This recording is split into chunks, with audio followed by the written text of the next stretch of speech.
บาคำลาก่อนเก็บดีๆเด้อบัดอันรถมันรถเพิ่นมาเพิ่นว่าเหยียบได้เนาะจักไฟได้สิโชคดีเนาะ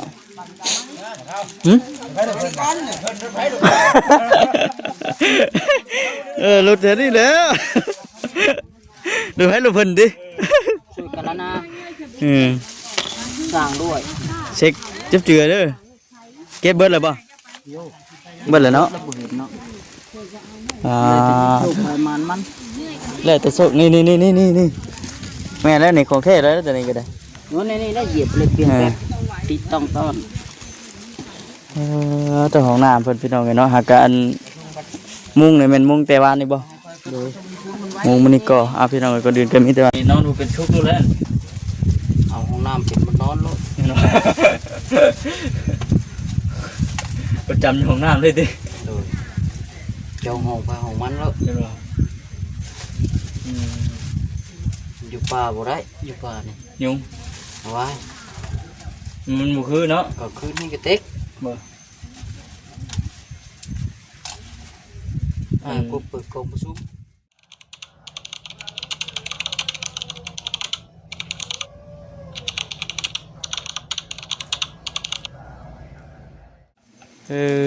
น้องคนหลายเท่าบัดสบายดีน้องไหนบัดนี่ไหนฮอดขั้นตอนได้แล้วห้องน้ำนั่นจะบอกจะก้อนเดียวได้เห็นใส่เพิ่นจะก้อนได้จำได้บ่ายน้ำเพิ่นจะก้อนจับอยู่แต่บ่อยู่แต่บ่ได้ก็กินเช้าไปแล้วได้กินอันนี้งานเข้าแล้วคำล่าเจอลูกตีอย่างมากใส่เลยนี่ติมาบัดนี้พี่น้องเนาะตามหลังอันบาคำลาก่อนเก็บดีๆเด้อบัดอันรถมันรถเพิ่นมาเพิ่นว่าเหยียบได้เนาะจักไฟได้สิโชคดีเนาะ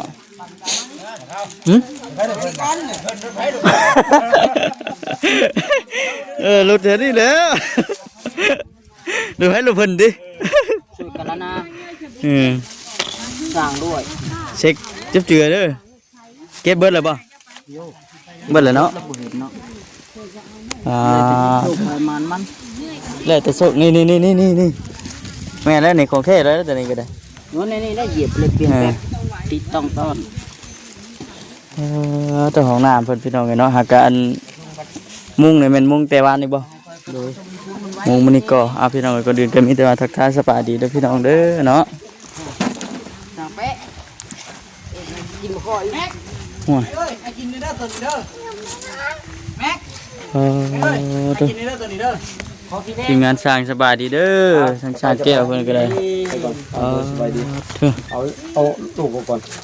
เอาไปรถน้ำหวานเอาออกก่อนมาแม่ไปออกมาเนาะมาไปรถเร็วดีเนาะรถเร็วทันใจดีเนาะจะพาให้จากตู้อุ้มนะเบิ้งนี่ก็คือตายยังเจ็บเล็กก็ไม่ได้เล็กกี่ปกปูนี่ไปเอ้ยลงมาแล้วแม่ลงมาก่อนปูนผสมปูนกันจนบ่ทันเนาะเมื่อยแล้วเด็กพี่น้องเนาะเป็นสร้างคนกำลังกันก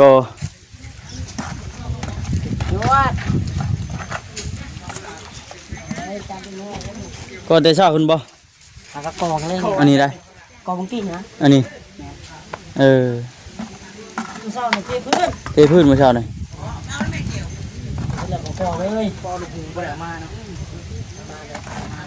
หลายคนกันแล้วพี่น้องเนาะ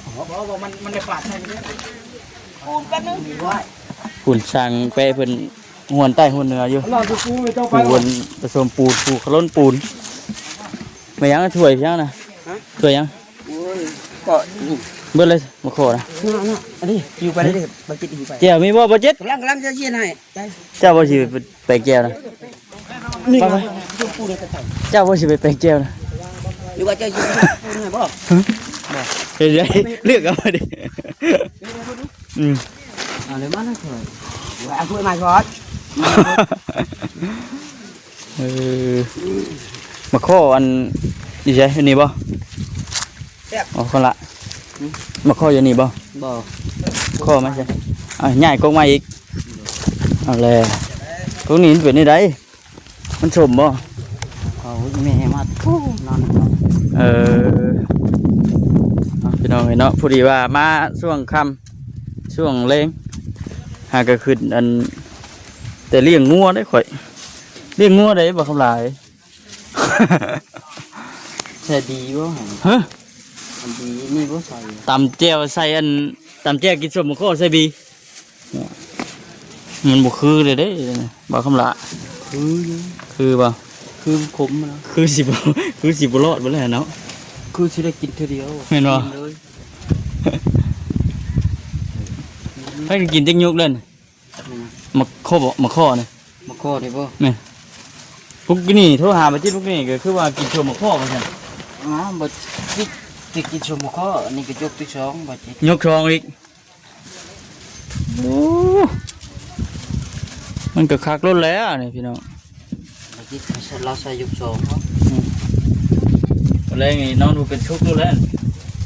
เอาห้องน้ำเป็นมันนอนโลด ประจำอยู่ห้องน้ำเลยดิ โดยเจ้าห้องไปห้องมันแล้วอยู่ป่าบ่ได้อยู่ป่านี่ ยุง เอาไว้ มันบุคือเนาะ ก็คือนี่ก็เต็ก บ่ กูเปิดกองประชุม แม่นบ่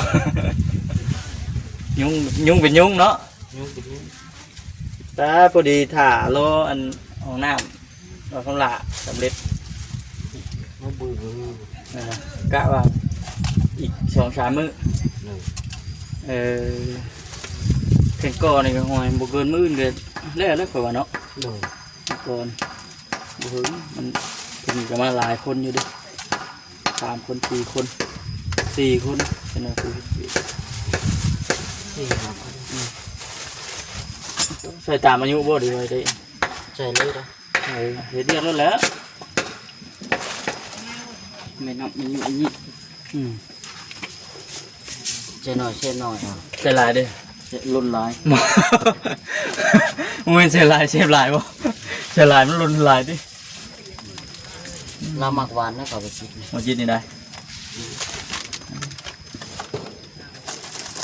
bữa chạy tình ngon เป็นนวลนะ bữa chạy tầm bạ chạy đâu giúp nổi này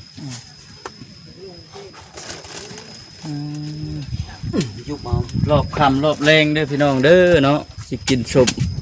ฝีมือบ่าวคำลาบ่ได้มากับมือหนึ่งบ่คำบ่ได้มาเมื่อวานนี้เนาะ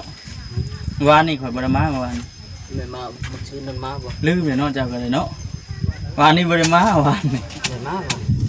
มื้อชื่อนั่นมาอยู่มื้อชื่อน่ะ mày má đâu วานนี้บ่ว่ามื้อชื่อนั่นมาอยู่ข่อย má vào บ่ได้มาแต่เมื่อวานนี้แม่โลด ลงกํบ่คำลา mười cái thế mà tôi biết บ่ข่อยบ่ได้มาเทกันเฮ็ดได้เทกันเมื่อวานนี่เหรอ mười không có sung ngon ăn đi มือส่งน่ะข่อยมาอยู่ส่งเงินบล็อกส่งปูนน่ะเงินส่งบล็อกน่ะ sung phùn đi ส่งปูนข่อยบ่ได้มา à แสดงว่าข่อยบ่ได้มา2 มื้อบ่ใช่ số mười đấy mười sung phùn thì cho mày má แม่นบ่ nóเป็นมือไม้đấy mình lần này เนาะ sung แม่นเด้อแม่นอยู่แม่นแล้วแม่นแล้วโอ้ยลืมไปพี่น้องบ่ค้ำเองอย่าลืมเนาะมื้อนั้นน่ะแม่นลงไปทั้งพุ่นเมืองชนพุ่นขอโทษขออภัยหลายอันบ่คำหลายลูกกำน่ะข่อยก็ได้ sung mười á 2 มื้อ ข้าวสบุนมา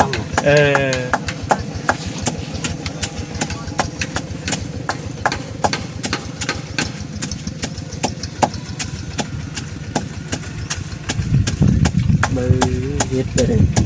ไปแดกบ่ có đẹp ngon đó ไปแดกชม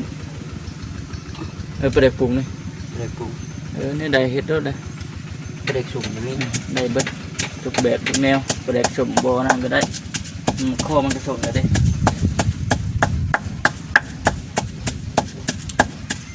นี่ดีเนาะมื้อนี้ก็หลายผู้หลายคนเติบเลยเนาะเข้ามาหาเนาะ rồi ทีมงานนี่แหละพี่น้องเอ้ยเนาะเข้ามาปกติก็ ngay แม่น từ ba bốt โอ้ก็บ่าวอดนำบ่ rồi nó có เห็นอยู่เอาลงไปได้กดลงเฟซเห็นอยู่ เพื่อหลานน้อยเพิ่นเสียบ่พี่คือสร้างเหยียดนี่บ่วะฮะว่าตำพี่สร้างเหยียดนี่บ่จังไดก็ขอแสดงความมันเสียมุกเสียใจนำทางครอบครัวเพิ่น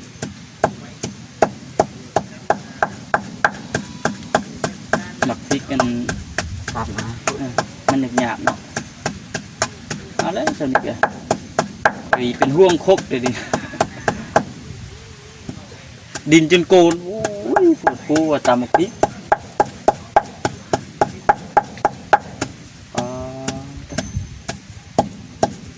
เสร็จบึงก่อนนะบ่จิตเป็นนี่ไดเนาะก็คกสิลูกพอแล้วไปรออยู่เนาะตามปุกๆย่อขึ้นลูกเลือดโกนตึกเบิ่งดิ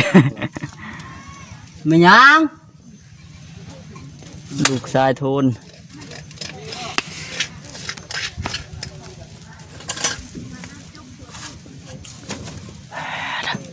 เสียบลาย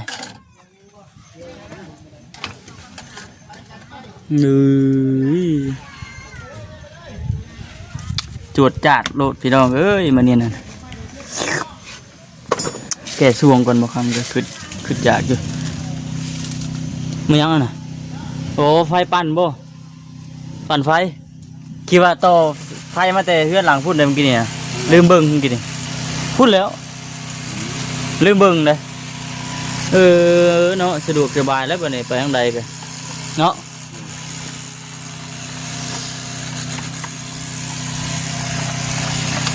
เบ้ออันนี้คือว่าคนประแดกป่ะคนประเดกล้นประเดกขลุ่นเนาะโอ้ขลุ่นจ้ะไปนี่พี่น้องป้าเถอะเดาทีมงานสร้างมันก็ได้มากินนี่มันกินเลยไปเลยนี่ว่าเพิ่นอยากกินอีกกำลังบุกบึ้นอยู่พี่น้องเนาะ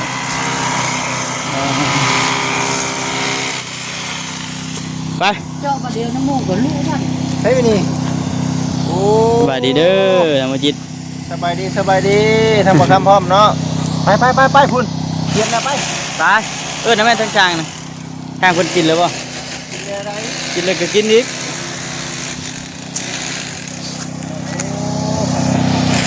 โอ้คักได้เนาะบัดนี้เนาะไปคักแล้วบ้านออกมานอกกันอยู่ป่าอยู่ดอนที่เกิดสบายบ้าน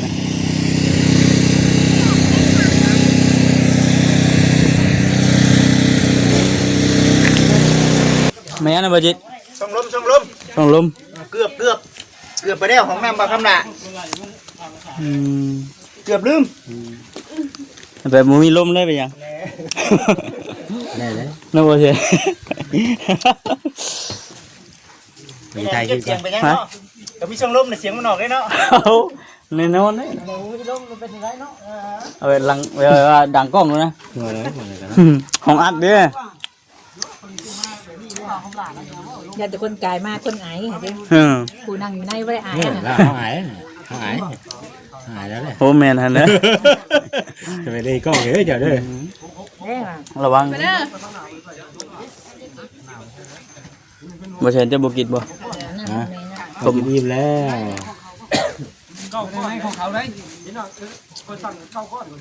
เขาจะได้ยังไงแท้เนี่ยเขาอยากลงคลิปนี่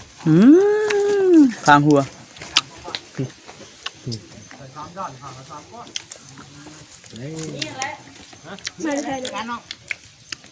มาจะบ้านมันตู้ถวายบ่มาจะบ้านมันใจไปพี่น้องเลยเนาะไปเบิ่งทั้งสามเพิ่นนั้นเฮ็ดเวียกไม่ยังน่ะไม่ยังน่ะคือบ่ได้ซื้อมาเว้นบ่ได้ซื้อมาได้มีบ่นั่นน่ะมีบ่นั่นเด้อบ่มีก็มีอยู่เนาะมีบ่ข่อยว่าบ่มีข่อยว่าอันมือคนบล็อกลงมือนั่นได้ของไผต่างๆไปฮะเอาดีๆเด้อจิตเด้มือนั่นคือว่าบ่ได้เห็นนั่นกระเจ้าอันคนช่องลมลงเลยมีแต่บล็อกก็ชื่อนี่ผู้นี้ก็ว่าบ่แม่นยันของเรื่องบ่คำจะเว้าเกิดได้จ้ะเรือมือใหม่มาก็เจ้ามาบ่เฮาก็บ่จักได้เนาะก้อนเคยเฮ็ดแต่4นี่แม่นบ่ สอบปูน โอ้แสดงว่าแม่นอยู่ สอบปูน แม่นอยู่จ้ะแม่นบ่ได้เนาะเฮ้ย เกือบบ่มีอันช่องลมบ่คำหลาเกือบบ่มีช่องลม จนเป็นห้องอัดเด้อคุยถามบ่ครับคิดได้ได้ อ่ะเบิ่งทางทางเพิ่นนี่แหละพี่น้องเนาะเฮ็ดติดตามเบิ่งไปนํกันช่วงค่ำช่วงแรงพี่น้องเนาะ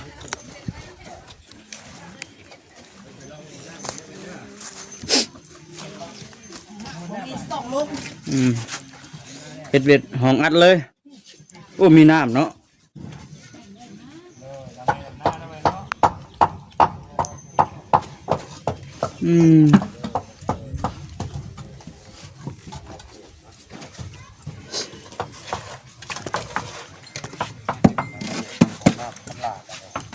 ว่าไวขนาดเลยเนาะ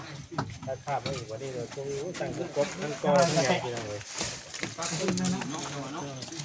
ตรวจเร็วดีอันนี้พอคำบ่กอซอยเพิ่นคือเรียกไวแท้เนี่ย ข่อยมามันก็ดีได้ เนาะ แม่จับอยู่ก็ดีข่อยก็เฮ็ดอยู่ได้ ที่เห็นชายอยู่สิ อยู่งงๆ แม่ ก็เรา เฮ็ดผิดกันก็สร้างอยู่เนาะสร้างเว้าแท้ไปเลยติอ ไว้ขนาดเนาะทางเนาะแล้ววันนี้ต้องเลี้ยวแล้วกอวันนี้เนาะมาเช้านี้ยังบ้านได้กออยู่เนาะทางเขา2-3 ชั่วโมงมานี่เสร็จแล้วมือเนาะ อีก 2-3 มื้อก็จะเห็นแล้ว ต่างหลายคนแล้วซอยต่างคนเล็กคนละน้อยเอาไว้ ผู้ผสมปูนก็จนสิบ่ทันเนาะแล่นเจอทุ่นเจอที่แล้วก็ได้ พอดีเลย เล่นหาปูน ตั้งผสมน้ำเลยบอกมือนี่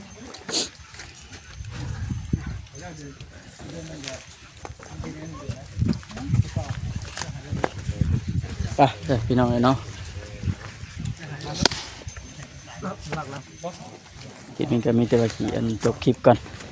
จังได๋ไปติดตามเบิ่งตอนต่อไปพี่น้องเนาะสบายดี